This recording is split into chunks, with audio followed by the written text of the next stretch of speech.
What if I told you that the energy you lose every afternoon has nothing to do with aging, and that your doctor's blood test measured the wrong number? And I know what most men do. They hear normal, go home, and accept it. And nothing changes. Here is why. The test missed the only number that actually matters, the one that determines your energy at 3 in the afternoon. In 15 minutes, I will show you exactly what is happening, and the fix that starts tomorrow. Stay with me. Before we dive in, if you have not subscribed yet, I strongly recommend you hit that subscribe button right now and turn on the bell notification. That way you will never miss another health tip made just for you. If you enjoy this video and find it helpful, please type the number 1 in the comments below. And if you feel like I could do better or cover something differently, type 0. I read every single comment and I genuinely use your feedback to make this content more useful for you. Let me describe something that happened to a specific kind of man, and I want you to think about whether this sounds familiar. He is 63, maybe 65. He built something, a career, a family, a life that required showing up every day and delivering. And he did, for decades. Energy was never something he thought about. It was just there. He worked all day, came home, and still had something left. He did not schedule rest. He just kept going. Then somewhere around 60, not suddenly, not dramatically, things started to shift. By 2 or 3 in the afternoon, the day starts feeling like it is running on fumes. The sharpness that used to last until 8 at night is gone by mid-afternoon. Starting anything new after lunch requires twice the effort it used to. So he did what you do. He went to the doctor. They ran the standard panel. Testosterone came back. Normal. Everything else, normal. And he drove home feeling exactly the same as when he walked in. No explanation, no plan. Sound familiar? Here is the problem with that story. Normal is not a diagnosis. Normal is a range. And the test they ran measured almost everything except the number that actually tells you how a man feels. Here is what the research shows. Here is the truth that most men over 60 never hear. When your doctor orders a testosterone test, they measure total testosterone, every molecule of testosterone in your bloodstream, bound and unbound, active and inactive. The reference range runs from approximately 300 to 1,000 nanograms per deciliter. A number anywhere in that range gets stamped normal and filed away. But here is the part nobody explains. Think of your testosterone like money in the bank, but most of it is locked in a safe you cannot access. The statement shows your total balance. It does not show how much you can actually spend. 97 to 98% of your total testosterone is bound to proteins in the blood, primarily a protein called SHBG, Sex Hormone Binding Globulin, and albumin. Testosterone bound to SHBG is biologically inactive. It cannot enter your cells. It cannot reach the androgen receptors in your muscles, your brain, or your bones. It is locked up. It does nothing. Only 2 to 3% of total testosterone is free, unbound, biologically active, and available to actually do the work. Morales and colleagues, publishing in Clinical Interventions in Aging in 2007, reviewing clinical evidence and laboratory data from multiple controlled studies on testosterone in aging men, established that bioavailable and free testosterone correlates significantly better than total testosterone with actual clinical outcomes, including muscle strength, bone density, cognitive function, energy, and mood. The total number on your blood work is almost irrelevant to how you feel. The free number is what determines your experience. Now here is the mechanism that accelerates this as you age. SHBG, the protein that locks testosterone away, increases measurably with time. Clinical endocrinology reviews consistently document that by age 70, SHBG levels average approximately 40% higher than they were at 40, which means every passing year, a larger proportion of whatever total testosterone your body produces is being rendered biologically unavailable, even if the total number holds steady. A man can have total testosterone of 450 nanograms per deciliter, considered completely within the normal range, and have free testosterone at the bottom of its reference range if his SHBG is elevated. Same total number on the report. Completely different physiological experience. It is like a seesaw. Every point SHBG rises, free testosterone falls. The paper looks normal. The man does not feel normal, and nobody explains why. Now here is the third mechanism, the one that connects everything and brings us to the morning window. Cortisol and testosterone have a direct inverse relationship. When one rises, the other falls. You cannot sustain high cortisol and high testosterone simultaneously. The biochemistry does not allow it. The Massachusetts Male Aging Study, one of the most significant longitudinal investigations of male hormonal aging ever conducted, documented that chronic psychological stress and the persistently elevated cortisol that accompanies it directly and measurably suppresses testosterone production over time. And the relationship is self-reinforcing. Lower testosterone raises cortisol. Elevated cortisol suppresses testosterone further. Once the cycle begins, it perpetuates itself. Now here is why this matters specifically to what happens at 3 in the afternoon. Research published in the Asian Journal of Andrology in 2014, examining hormonal production across sleep stages in adult men, found that testosterone levels begin rising with sleep onset, peak during the first 3 hours of uninterrupted sleep, and reach their maximum specifically at the first REM sleep episode. By the time you wake up, you are sitting on the highest testosterone level you will have all day. That is the morning peak. Sleep produced it for you overnight, at no cost, no intervention, no prescription required. And then the average morning begins. A controlled study measuring the effects of 1 week of sleep restriction, limiting healthy adult men to 5 hours per night, found testosterone reductions of 10 to 15% compared to normal sleep. The researchers noted that this magnitude is equivalent to aging roughly 10 to 15 years in hormonal terms. 1 week, 5 hours. 10 to 15 years of hormonal aging, reproduced in a laboratory in 7 days. Most men over 60 are not sleeping 5 hours, but they are doing something that produces a similar biochemical outcome every single morning. And they are doing it in the first 45 minutes after their alarm goes off. Your body runs a natural cortisol surge in the first 30 to 45 minutes after waking, called the cortisol awakening response. This is normal. It is designed to mobilize glucose, activate your immune system, and prepare your brain for the demands of the day. That cortisol spike is supposed to rise, crest naturally, and then descend, which creates the hormonal conditions for the morning testosterone peak to persist into late morning. If left undisturbed, that cycle works exactly as it was designed to work. Most men are not leaving it undisturbed, they are amplifying it. 3 specific habits that feel completely automatic, are converting that morning testosterone peak into cortisol before the day even starts. And the energy consequence shows up at exactly 3 in the afternoon. And here is the really good news. This is a morning routine problem, not a prescription problem, not a clinic problem, a 45-minute window problem, and you can begin correcting it tomorrow morning. Before we get into the protocol, I need you to stop and read this carefully, because your safety comes first. And this information is not a substitute for working with your own physician. If you are currently under medical treatment for a hormonal condition, if you take any prescribed medication that affects cortisol or hormone levels, or if you have a cardiovascular condition that restricts physical activity, please speak with your doctor before implementing any changes to your morning routine. The 5 steps I'm about to describe involve hydration, light exposure, screen reduction, and 10 minutes of very light physical movement. These are low-risk lifestyle interventions, but your health situation is personal, and only you and your physician know your full picture. If at any point during the morning movement you experience chest discomfort, significant dizziness, or sharp joint pain, stop and consult a physician before continuing. Work within what feels right for your body, progress at your own pace, and let's get into it. The protocol is 5 steps, sequenced specifically to protect the morning testosterone peak that your sleep already produced, and to prevent the cortisol amplification that destroys it before 9 a.m. Step 1. Water with Himalayan salt. Minutes 0 to 10. Why this matters. After 7 to 8 hours without fluid, you wake up mildly dehydrated. Dehydration elevates baseline cortisol, and elevated cortisol in the first minutes after waking directly competes with the testosterone peak your sleep just produced. Sodium replenishment restores plasma volume and helps the body begin the morning cortisol recovery more efficiently than plain water alone. This is the simplest and most immediate intervention available before you stand up, before you do anything else. How to do it. Before the phone, before the coffee. Stand at the kitchen sink and drink 400 to 500 milliliters of water with a small pinch of Himalayan salt.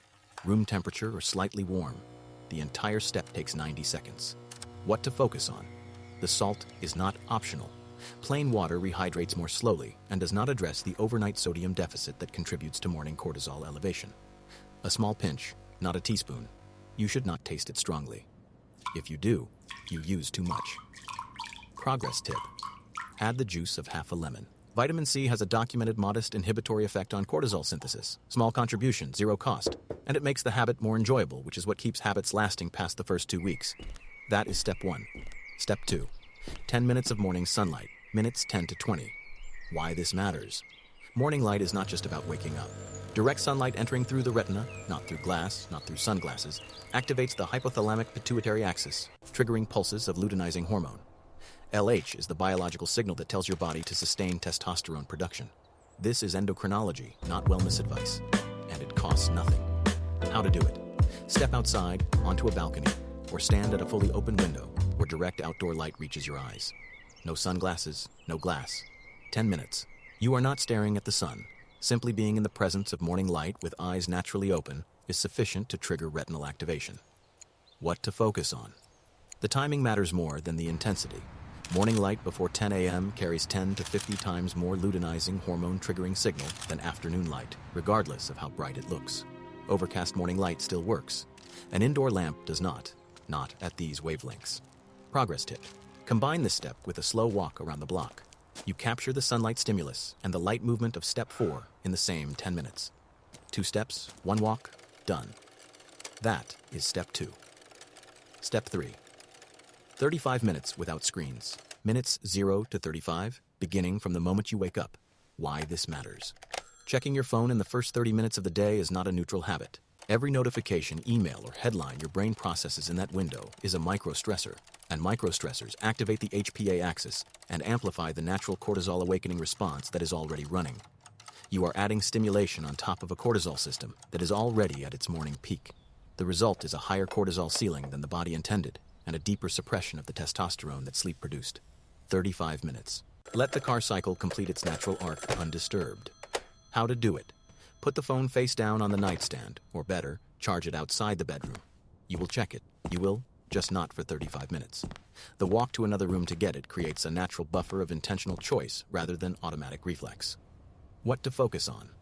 This is the step most men find hardest, not because it requires physical effort, but because the phone habit is deeply automatic. The discomfort you feel in those first 35 minutes without checking it is useful information. It confirms exactly how dependent the habit has become and how much cortisol it has been adding to your mornings. Progress tip. Replace the scroll with something analog during those 35 minutes. A book, a physical newspaper, coffee without a screen attached, sitting by the window and watching the light change. The cognitive rest during the cortisol awakening response directly supports hormonal recovery. It does not need to be meditation, it just needs to be screen-free.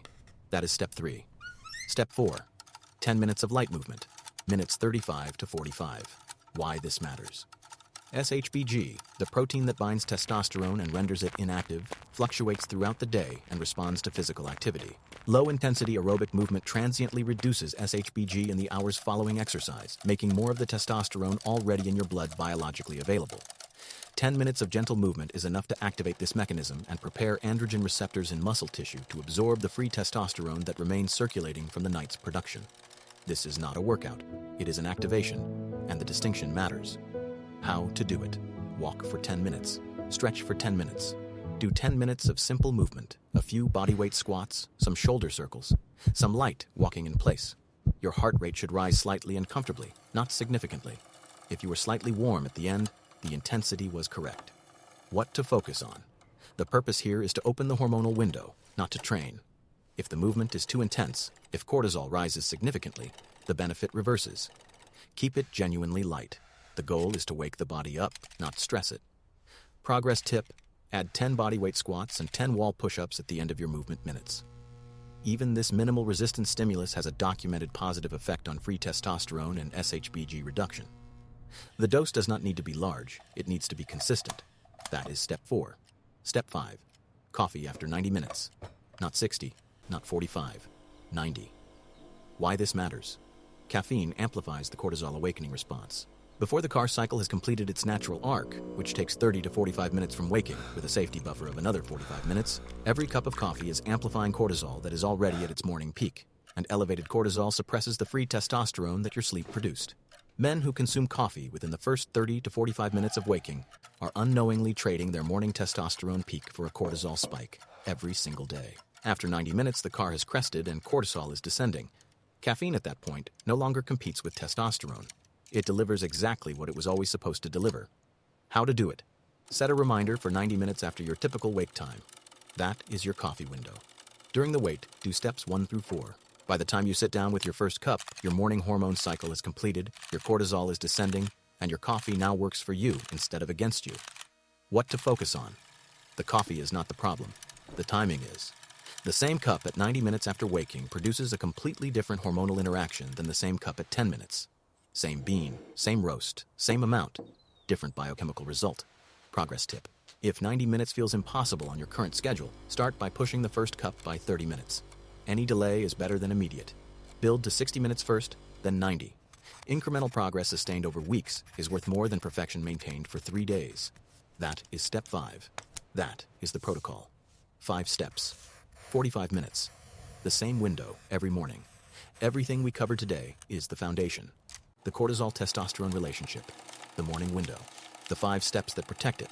But a foundation is only as useful as what gets built on top of it. The complete 30-day system maps all of this out day by day, the exact morning protocol, the nutrition plan that directly supports testosterone production and reduces SHBG, and the sleep optimization guide that protects the nighttime hormonal production that the entire morning window depends on. If you want the full roadmap, it is linked in the description and pinned in the first comment below. There was a version of you that did not think about energy. You simply had it. You used it. Every day. For decades. That is not gone. It has been suppressed by a test that measured the wrong number, by habits that unknowingly destroyed the one morning window that determines how much you have, and by a system that handed you a normal result and sent you home without an explanation. The men who change this are not always the ones who make the biggest overhauls. They are the men who make 5 small decisions differently every morning, consistently, and because they finally understand what those decisions are actually doing. And one morning, a few weeks in, they noticed that 3 p.m. came and went, and they still had something left. Walk to your mailbox. Work in the garden on a Saturday. Get down on the floor with a grandchild and get back up without thinking about it. Those are not small things. Those are the specific things that tell a man who he still is. Start tomorrow morning, before the phone, before the coffee, water, light, quiet. 10 minutes of movement. That is where it starts. Here's to living life on your own terms. Now, restoring energy and hormonal balance is one part of what determines how you age. The other, and the one most men underestimate until it is too late, is what happens to your brain when your social circle starts to get smaller after retirement. If you have been spending more time alone than you expected, if the phone rings less, if the invitations have thinned out, we need to talk about what that isolation is actually doing inside your brain right now. The science is not what most people expect, and it matters more than almost anything else we have covered so far. That episode is on the screen right now. Click it next. If you enjoyed this video, please leave a comment with 1. If not, feel free to comment with 0. Your feedback means a lot to us. Don't forget to like, share, and subscribe to our YouTube channel for